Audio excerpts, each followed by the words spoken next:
dans son état parfait. Il faut donc lui faire confiance, qui va nous donner ce qui est bon et bénéfique pour notre chair. Il nous a donné sa grâce au lieu des désirs de notre chair. J'avais fait des choses très stupides dans ma vie, à cause de ma soif de satisfaction personnelle. Ces choses que j'ai faites méritaient la mort et le châtiment. Cependant, Dieu a remplacé tout cela par sa grâce. Il a pris un esprit corruptible et l'a transformé selon sa grande bonté. Et maintenant, je suis changé de l'intérieur. Nous étions enfants de colère comme le reste du monde, mais maintenant nous sommes enfants de Dieu comme Christ. Nous expérimentons toutes les bénédictions d'être enfants de Dieu ainsi que du Christ et à cause du Christ. Ouah, qu'allons-nous faire de ces connaissances? Comment c'est incroyable! Transformation nous change-t-elle? Qu'allons-nous faire de notre nouvelle identité? Qu'allons-nous faire à la place de notre désir de chair et de notre esprit?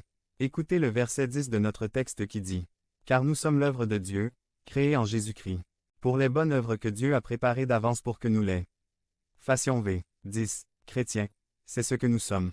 Maintenant fais-le. Si vous ne connaissez pas Christ comme votre Seigneur et Sauveur, la solution pour vous est de quitter votre destinée maudite et d'expérimenter les bénédictions qui sont en Christ. La semaine dernière, nous avons parlé de notre identité et de la façon dont nous sommes bénis. Si vous ne connaissez pas Christ, vous pouvez le connaître et être béni par cette relation. Chrétien, ta demande ce matin est d'accepter sa bonté et d'expérimenter les nouvelles œuvres qu'il a pour toi. Acceptez sa grâce. Acceptez le fait que vous recevez de nombreuses bénédictions et que Dieu ne vous punira pas de temps en temps pour expérimenter les bonnes œuvres qu'il a pour vous. Cela n'a pas besoin d'être contrôlé par votre chair ou votre esprit. Permettez à Dieu de transformer tout cela afin que vous puissiez profiter des bonnes œuvres que Dieu a pour vous. Devenez membre de la chaîne et AIDEZNOUS à propager la parole de Dieu dans le monde entier. Dimanche 17 mars 2024. P6. Le bon berger. Résumé. Le bon berger contraste avec les mercenaires, les faux bergers et le loup vorace. Par Josué Martinez. Le bon berger. JN. 10. 1 à 10. Ce passage est une allégorie ou une comparaison. Il présente une image très émouvante de la relation entre le berger égale Jésus-Christ et ses brebis égale l'Église.